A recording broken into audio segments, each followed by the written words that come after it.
সম্মানিত ভিউয়ার্স, আসসালামু আলাইকুম। আজকে আপনাদেরকে বলবো কিভাবে শীতকালীন চাষের জন্য দেশি গুলশা এবং থাই জাতের পাঙ্গাস মিশ্রভাবে চাষ করা যায়। তো চাষিবারা, প্রথমে আপনাদেরকে দেখাচ্ছি দেশি গুলশা। দেশি গুলশা মাছ নিয়ে প্রথমে আপনাদেরকে কিছু কথা বলবো। দেশি গুলশা মাছ হলো মাটির নিচে লেয়ারের মাছ। এগুলা অন্য অন্য মাছের মল খেয়ে বা মাটি থেকে জুট প্লান্টন, ছড়া প্লান্টন বা বিভিন্ন প্রাকৃতিক খাবার খেয়ে বড় হয়ে থাকে। এই মাছগুলো বিনা খাবারে মাত্র 6 মাসে বাজারে বিক্রি করতে পারবেন। তো চাষিবার, আমাদের এখানে সকল সাইজের সকল ক্যাটাগরি দেশি গুলশা মাছের পোনা পাবেন। মাত্র 6 মাসে দেশি গুলশা 8 থেকে 10 পিসে কেজি আসবে। তাই এই মাছ চাষে আপনি লাভবান হতে পারেন। এই মাছ বাজারজাত অনেক ভালো। এই মাছগুলোর বাজার মূল্য অনেক ভালো টাকা পাওয়া যায়।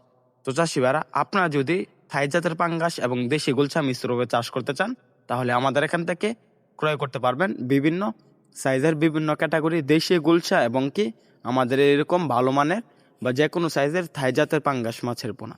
থাই জাতের পাঙ্গাস মাছের পোনাগুলোকে যে খাবারগুলো দেবেন, ফিট খাবার বা হাতে বানানো চাউল, বুসি, কোড়া বা বিভিন্ন উপাদান দিয়ে যে খাবারগুলো বানিয়ে দিবেন, সরিষার খোল সাথে মিশিয়ে এগুলা খেয়ে থাই জাতের পাঙ্গাস যে পায়খানা করবে, এগুলা খেয়ে দেশি গুলশা মাছগুলো বড় হয়ে যাবে বিনা খাবারে। তো চাষিবারা, তাই মিশ্রভাবে মাছ চাষে সবচাইতে ভালো ফলাফল।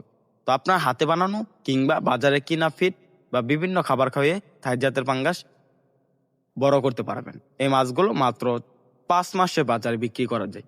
তো থাই জাতের পাঙ্গাস ভালো গ্রোথ আসে, তাই এই মাছগুলো বাংলাদেশের বিভিন্ন চাষিরা চাষে সফল হয়েছে।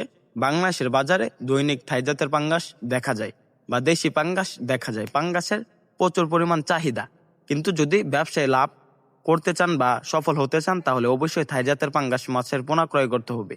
ভিডিওটি ভালো লাগলে চ্যানেলটি সাবস্ক্রাইব করুন। ধন্যবাদ।